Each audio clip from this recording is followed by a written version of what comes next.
मैं हूं अंकित अवस्थी। आप हैं मेरे साथ में एक बेहतरीन खबर की चर्चा करने के लिए। खबर यह है कि भारत ने चीन को उसी की भाषा में जवाब दिया है। कुछ ऐसा किया है जिसकी कल्पना शायद चीन ने करी तो होगी, लेकिन थोड़े दिनों बाद करी होगी। मतलब इतना जल्दी हो जाएगा ऐसी कोई फीलिंग शायद ही इनके पास ना रही हो।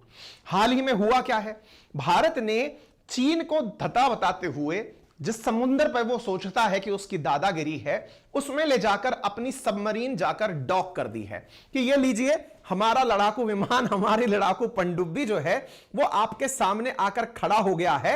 अब तुमसे जो हो सके, तुम्हारी जो प्रतिक्रिया हो वो तुम देकर देख लो, हम आ चुके हैं। ठीक है, यह कारनामा किया है हाल ही में भारत ने। लेकिन इससे पहले जब मैंने आपसे कहा उसी की भाषा में, तो जरा उसकी भाषा तो समझ लें कि वो कैसी भाषा यूज करता है।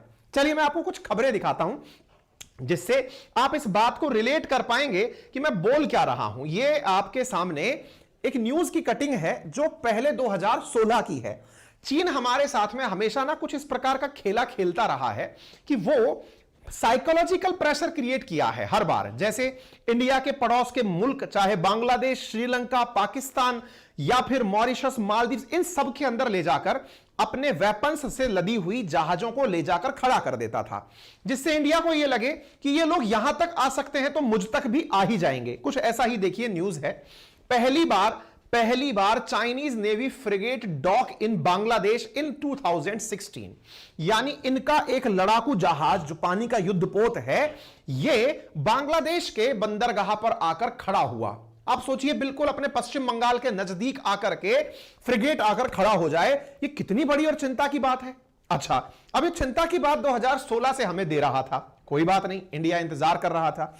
इंडिया ने बांग्लादेश को समझाया, इंडिया ने बांग्लादेश से कहा कि देखो, चाइना आपके यहां पर बना रहा है मिसाइल को मेंटेनेंस करने का हब। एक तरीके से इंडिया को सब तरफ से घेरने का यह कार्यक्रम कर रहा है।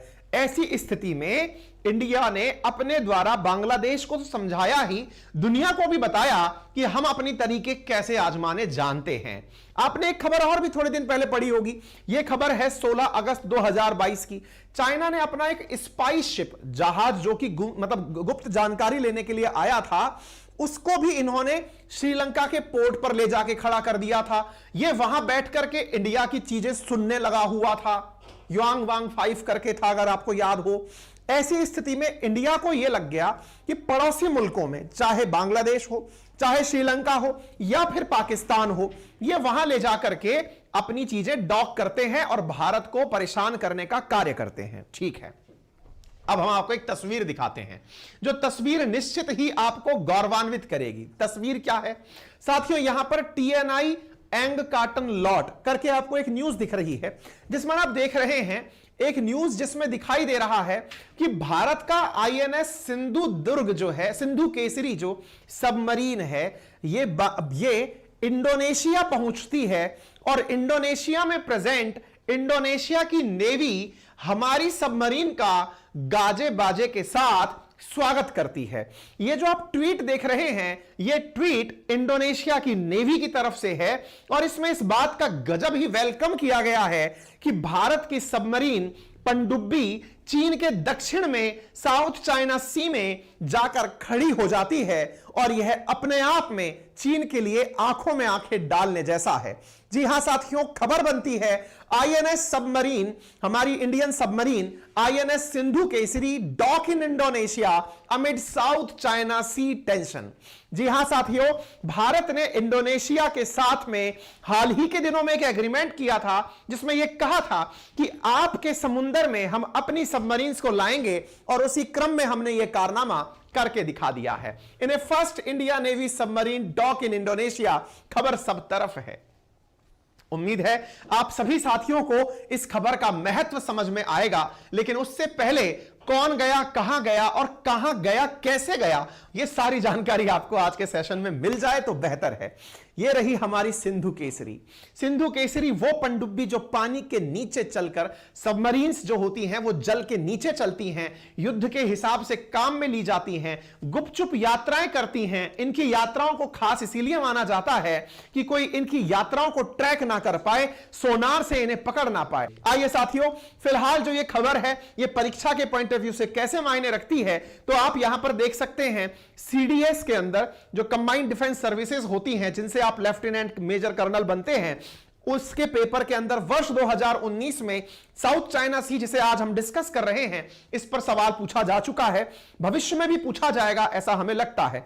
ऐसे ही यूपीएससी के प्रीलिम्स के अंदर यह सवाल 2011 में इंडिया और ईस्ट एशिया के बीच में मलक्का स्ट्रेट, या जो जगह हम आपसे डिस्कस करने जा रहे हैं, उनसे रिलेटेड सवाल पूछे गए हैं। यानी प्रीवियस ईयर एग्जामिनेशंस में यह विषय काफी ज्यादा मायने रखता हुआ आया है। आइए मेरे प्यारे साथियों, भारतीय submarine INS Sindhu Kesari Indonesia पहुंच गई है। कुछ बच्चे कमेंट बॉक्स में कमेंट लिख रहे हैं कि हमारा अनअकैडमी वाला रिफंड कब तक आएगा ताकि हम नया कोर्स परचेज कर पाएं जो 1 मार्च से आ रहा है। उन्हें मैं याद दिला दूं, रिफंड की प्रोसेसिंग शुरू हो चुकी है, आपको मेल्स आना शुरू हो चुकी हैं। अधिकतम 7 दिन का बैंक और रेजर पे, जिसके माध्यम से पैसा आता है, वो टाइम लेता है। आप आश्वस्त रहें, आपका पूरा पैसा आ जाएगा। हमने आपके फोन नंबर्स ले लिए हैं, उनसे भी हमने लिस्ट मंगा ली है। हम पूरी तरह क्रॉस चेक करके आपको आश्वस्त कर देंगे, आपके 7 वर्किंग डेज के अंदर पैसा पूरा रिफंड हो जाएगा। जिन्हें अनअकैडमी से कोर्स परचेज करने के बाद हमारे साथ जुड़ना पड़ रहा हो, वो विश्वास के साथ कनेक्ट कर सकते हैं। हमने वहां से आपके लिए सारी बातें कर ली हैं। परेशान ना हो, बार बार यही कमेंट रोज ना लिखें। आप आइए इधर देखें, यह पहली बार है जब साउथ चाइना सी को लेकर चीन और आसियान देशों के विवाद के बीच भारत की कोई पनडुब्बी जकार्ता पहुंची है, इंडोनेशिया पहुंची है। इंडोनेशिया चीन के साथ फिलहाल समुद्री विवाद में फंसा हुआ है। भारतीय नौसेना ने कहा है कि यह 3000 टन वजन की, 3000 गुना 1000, 3000 टन वजन की डीजल और इलेक्ट्रिक पनडुब्बी है। मतलब ऐसी है कि यह जब चलती है ना, खड़े रहने के लिए डीजल का यूज करती है, लेकिन जब इसे सेंधमारी करनी होती है, चुपके से कहीं निकलना होता है, तो यह इलेक्ट्रिक बटन यूज करके निकलती है ताकि इसकी आवाज ना आए, और आवाज ना आए तो सोनार से इसके बारे में पता नहीं चलता, और जब सोनार से पता नहीं चलता तो ऐसी स्थिति में इसकी खोज लगा पाना बहुत मुश्किल होता है। भारत की तरफ से बुधवार को आईएनएस सिंधु केसरी को सुंडा घाटी से होते हुए जकार्ता पहुंचा दिया गया। भारतीय वॉरशिप अक्सर इंडोनेशिया और अन्य आसियान देशों का दौरा करते रहते हैं, लेकिन यह पहली बार है कि जब भारत ने अपनी सबमरीन को खतरनाक हथियारों के साथ लैस करके साउथ चाइना सी में इतनी लंबी दूरी तक पहुंचा दिया हो। एक बार के लिए आप भारत के मैप का अध्ययन करें तो आप इस विषय को अच्छे से समझ पाएंगे। मेरे प्यारे साथियों, association of South East Asian nation जो है, उसे आप आसियान के नाम से जानते हैं। एक बार के लिए जरा आप मैप के माध्यम से दिशा का ज्ञान लें। साथियों, दिशाओं में नॉर्थ इधर, साउथ इधर, ईस्ट इधर और वेस्ट इधर। अब इधर देखिए, चूंकि भारत ये रहा, भारत के साउथ ईस्ट में ये रहा ईस्ट और ये रहा साउथ ईस्ट। तो अब आप ध्यान से सुनिएगा, नाम क्या है? आसियान, यानी association of South East Asian nation is known as ASEAN. ये association of South East Asian nation जो है, ये 10 देशों का समूह है। इनमें कौन से 10 देश हैं? तो यहां पर आप म्यांमार देख रहे हैं, Thailand, Cambodia, Vietnam, Malaysia, Singapore, Indonesia, Brunei, Philippines. आपको ये 10 देश यहां पर दिखाई पड़ते हैं। ये आसियान कंट्री कहलाते हैं।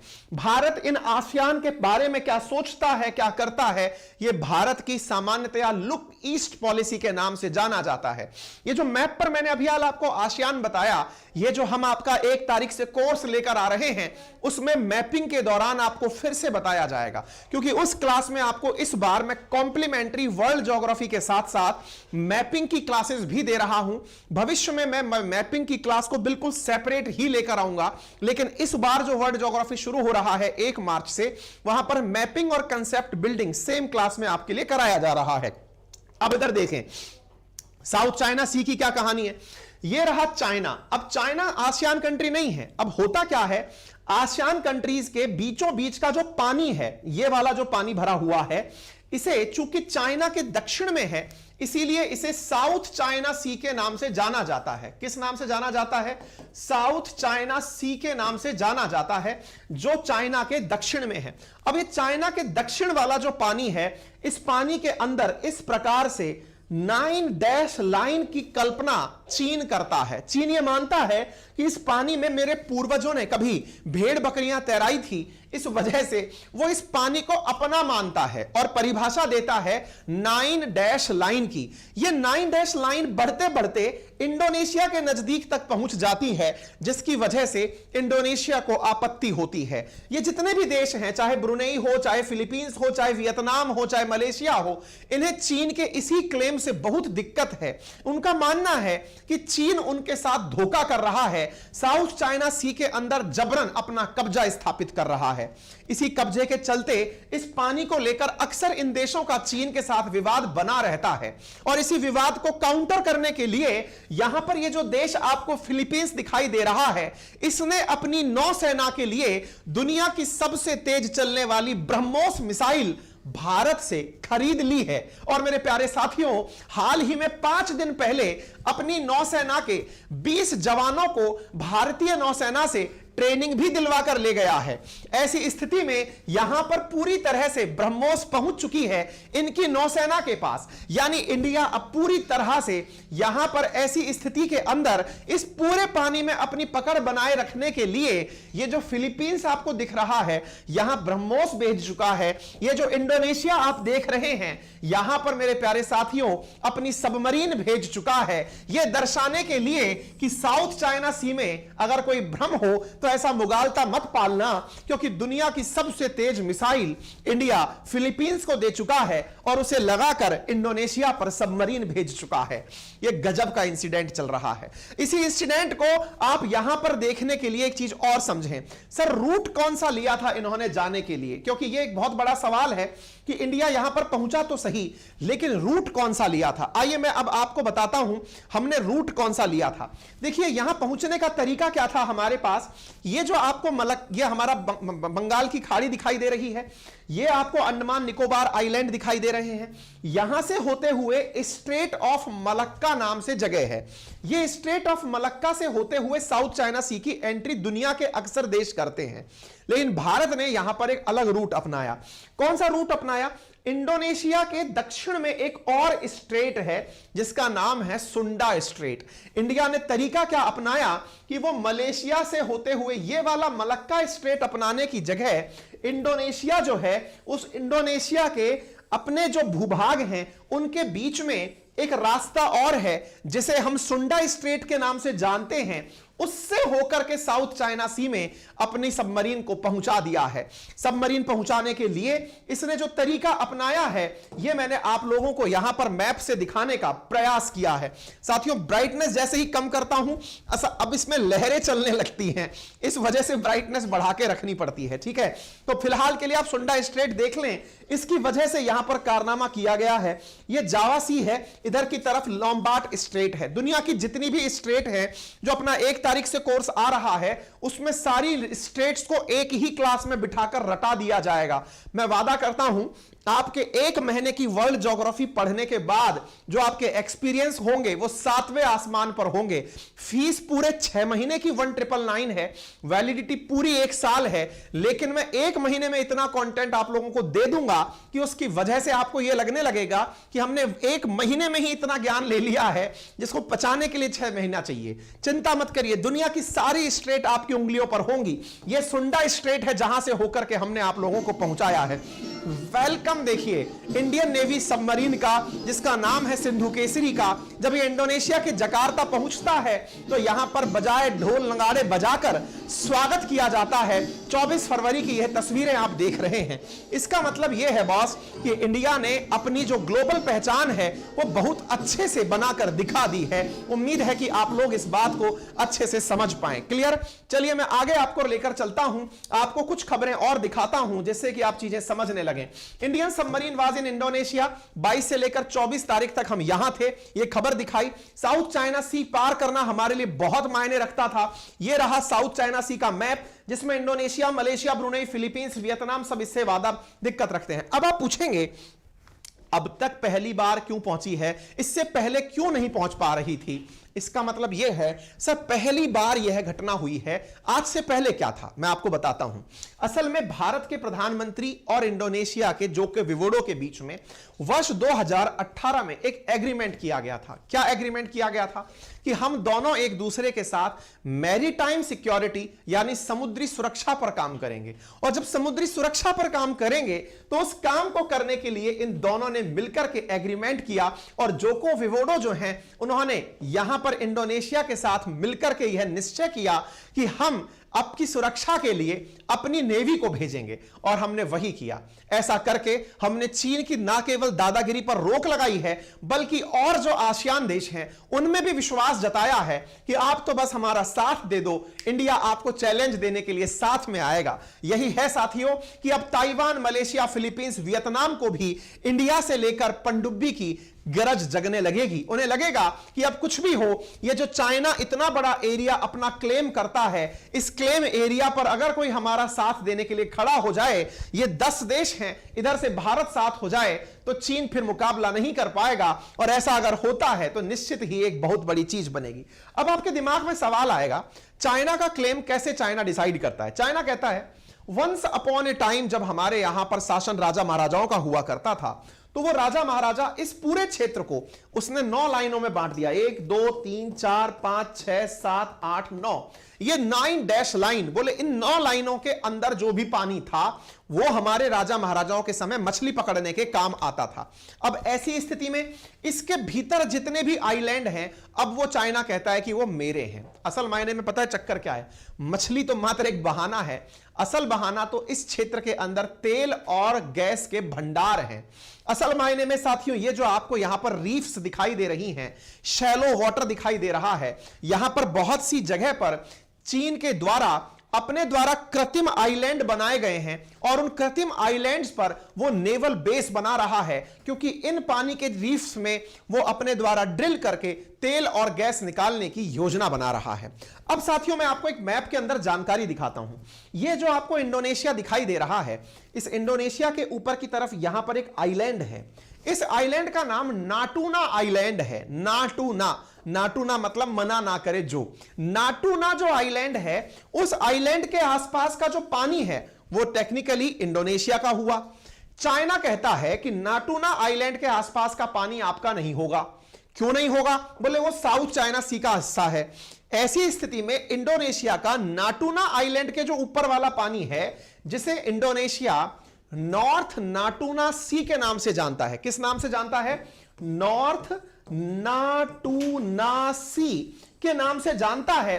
चीन उस पर अपना कब्जा करना चाहता है कि नॉर्थ नाटूना मेरा है। चीन का यह सोचना ही इंडोनेशिया को गवारा नहीं है, और इस वजह से ये दोनों भिड़ मरते हैं। और इस लड़ाई में ये नाटूना आइलैंड बहुत बड़ा रोल प्ले करता है, क्योंकि नाटूना के ऊपर वाला जो पानी है, इसको एक्सक्लूसिव इकोनॉमिक जोन में रखते हुए नाटूना सी के नाम से जाना जाता है। चीन कहता है कि ये मेरे 9 डैश लाइन में आता है, इस वजह से नाटूना भी मेरा है और इसका पानी भी मेरा है। असल मायने में यहां तेल और गैस के रिच भंडार हैं, जिसे इंडोनेशिया निकालता है तो चाइना को दर्द होता है। ऐसी स्थिति में इंडोनेशिया चाहता है कि कोई इसकी रक्षा करे। भारत पहुंच गया है। यह है नॉर्थ नाटूना सी का मामला। 2017 के अंदर तो इन दोनों के बीच में काफी ज्यादा खटापट हो गई थी। इस वजह से इंडोनेशिया भारत के पास आया, बोले अपन के कॉमन इंटरेस्ट हैं, चलिए एग्रीमेंट करते हैं। और 2018 में भारत सरकार ने यहां के जोको विडोडो जो यहां के राष्ट्राध्यक्ष हैं, उनके साथ में एग्रीमेंट कर लिया, और एग्रीमेंट करके यहां पर पूरी तरह से अपना साथ दे दिया। साथियों, यहां पर बहुत से आइलैंड हैं, जैसे स्पार्टले आइलैंड जो आपको यहां पर दिखाई दे रहा है, पारासल आइलैंड भी यहीं पर है। स्पार्टले, पारासल ऐसे आइलैंड हैं जो कि चाइना के द्वारा पूरी तरह से डेवलप कर लिए गए हैं। तो कुल मिलाकर बात यह है कि इन साउथ चाइना सी के अंदर चीन के द्वारा इन आसपास के मुल्कों को गजब परेशान किया हुआ है। ऐसी स्थिति में उन्हें सैन्य सहायता पहुंचाना इंडिया के लिए एक अपॉर्चुनिटी भी है और अपनी धाक जमाने जैसा भी है। मैंने फिर कहा, तभी तो ये जो फिलीपींस आपको दिख रहा है, इस फिलीपींस को हाल ही में भारत ने ब्रह्मोस पहुंचाकर ट्रेनिंग तक दे दी है कि ये लो ब्रह्मोस मिसाइल खरीद लो, बेच भी दी, बेचकर ट्रेनिंग भी दे दी। आपको जानकर आश्चर्य होगा, संभव है इंडोनेशिया अब अगला वो देश हो जो हमारी ब्रह्मोस खरीदे। हमारी ब्रह्मोस बड़ी गजब है, वो नेवी के भी यूज में आती है, एयरफोर्स के भी यूज में आती है और थल सेना के यूज में भी आती है। सब लोग हंसी खुशी उसका उपयोग कर सकते हैं। इंडिया उसका सौदा इनके साथ भी करने की तैयारी बना रहा है। उम्मीद है आप इस बात को समझ जाएं। यहां पर जो पूरा मामला जो मैं आपको बता रहा हूं, यह मामला 500 अरब डॉलर के गैस और तेल के भंडार का है, क्योंकि यहां पर असल में चाइना यह मानता है, centre for strategic international studies के अनुसार, यहां पर पूरी तरह चीन उस गैस की वैल्यू 500 करोड़ आंक करके कब्जा लेना चाहता है और इंडोनेशिया अपने नॉर्थ नाटुना को बचाना चाहता है। China tension with Indonesia in North Natuna Sea, आप यहां पर सुर्खियों के अंदर देख सकते हैं, जो आपको यहां पर दिखाई पड़ रहा है, आप इसे समझ सकते हैं, ठीक है ना। उम्मीद है आपको यह बात क्लियर हो रही हो। अब साउथ चाइना सी की इतनी अहमियत है क्यों? केवल इंडोनेशिया के लिए यह अहम है या फिर हमारे लिए भी अहम है? हम थोड़ा सा इस बारे में भी जानना चाहेंगे। साथियों, असल मायने में क्या है अब मैं आपको बताता हूं। ये जो साउथ चाइना सी है ना, यहां से होकर के लगभग 246 लाख करोड़ रुपए का सालाना कारोबार होता है, जिसमें से भारत का 13.8 लाख करोड़ का कारोबार शामिल है। दुनिया भर में होने वाले समुद्री ट्रेड का लगभग 1/3 कारोबार इस साउथ चाइना सी से होता है। अब आप पूछेंगे ऐसा क्यों? क्योंकि जो देश भी चीन के साथ व्यापार करना चाहते हैं वो भी इसी देश के थ्रू करते हैं, इसी समुद्र के थ्रू करते हैं। इतना ही नहीं, जो देश अमेरिका के साथ व्यापार करना चाहते हैं या आसियान कंट्रीज के साथ व्यापार करना चाहते हैं, वो भी साउथ चाइना सी के शुरू होकर करना चाहते हैं। आप इधर देखिए, चाइना से सामान मंगाना है, इंडिया आना है, यहीं से आएगा। चाइना को तेल मंगाना है गल्फ कंट्रीज से, तो यहीं से आएगा। चाइना से आसियान देशों को अपना सामान बेचना है, इसी समुद्र से बेचेंगे। इंडिया को अमेरिका जाना है वाया पैसिफिक ओशियन, यहीं से जाना है। इंडिया को जापान जाना है, यहीं से जाना है। कहने का मतलब यह दुनिया के 1/3 व्यापार का बहुत बड़ा रास्ता है। ऐसी स्थिति में इस पर चाइना अपनी दादागिरी करके दुनिया के 1/3 रूट को अपने कब्जे में रखना चाहता है। एक तरह से इस रूट पर जब इसका कब्जा होगा, इसकी मर्जी और इसकी दादागिरी चलेगी, तो दुनिया को उसका लोहा मानना पड़ेगा और उसके साथ व्यापारिक रूप से संबंध अच्छे रखने होंगे। तो यहां पर आपको यह बात समझ में अब तक फैक्चुअली आ चुकी होगी। इंडोनेशिया ने देख लीजिए इंटरेस्ट शो कर दिया है ब्रह्मोस को खरीदने के लिए। लास्ट मंथ की खबर आपके सामने है। अब हमारी ब्रह्मोस का जादू भी सुन लीजिए। 2007 से ब्रह्मोस हमारी सेना के द्वारा उपयोग में ली जा रही है।